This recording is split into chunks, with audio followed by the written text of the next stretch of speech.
Hello, আজকে আমাদের বর্তমান বাংলাদেশ সম্পর্কে ক্লাসটি হবে। তো দেখেন যে প্রথমে আমাদের বলা হয়েছে যে গ্রাম, বাংলাদেশে গ্রাম সংখ্যা কয়টি?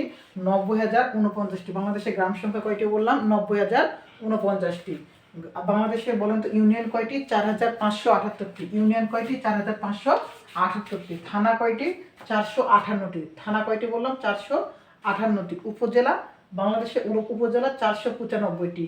সর্বশেষ উপজেলাটি হচ্ছে আমাদের কক্সবাজার ঈদগাঁও। ওকে, কক্সবাজার সর্বশেষ উপজেলা হচ্ছে কক্সবাজার ঈদগাঁও। এবং এখান থেকে আমাদের যে ইউনিয়ন রয়েছে 4,578টি।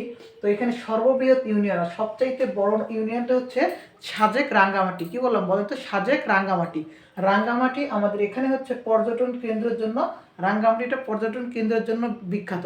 এবং ওখানে একটা অনেক স্পেশাল, অর্থাৎ মানুষের তৈরি একটা হ্রদ রয়েছে যেটাকে বলা হয় কাপ্তাই লেক। কাপ্তাই লেক কি বলা হয় ওটাকে বলেন তো? যে কাপ্তাই লেক।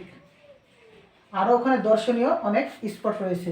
ক্ষুদ্রতম ইউনিয়ন, সবচেয়ে ছোট ইউনিয়ন হচ্ছে লাঙ্গলমোড়া চট্টগ্রাম, যেটাকে আমরা বলা হয় চট্টগ্রাম, যে পার্বত্য চট্টগ্রাম বলি। ওকে, পার্বত্য চট্টগ্রাম বলি। পৌরসভা, বাংলাদেশে পৌরসভা রয়েছে 330টি। পৌরসভা কয়টি বললাম? 330টি।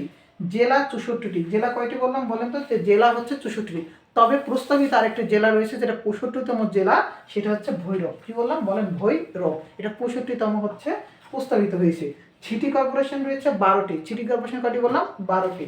তো 13তম সিটি কর্পোরেশন হচ্ছে আমাদের বগুড়া, যেটা গত বছর অর্থাৎ 27 এপ্রিল 2025-এ একটা বিজ্ঞপ্তি প্রকাশ করা হয় যে সিটি কর্পোরেশন 13তম হবে, সেটা হচ্ছে বগুড়া সিটি কর্পোরেশন। ওকে, এখান থেকে সিটি কর্পোরেশন গেল। এবং আপনাদের জন্য একটি প্রশ্ন থাকলো যে বাংলাদেশে বিভাগ কতটি?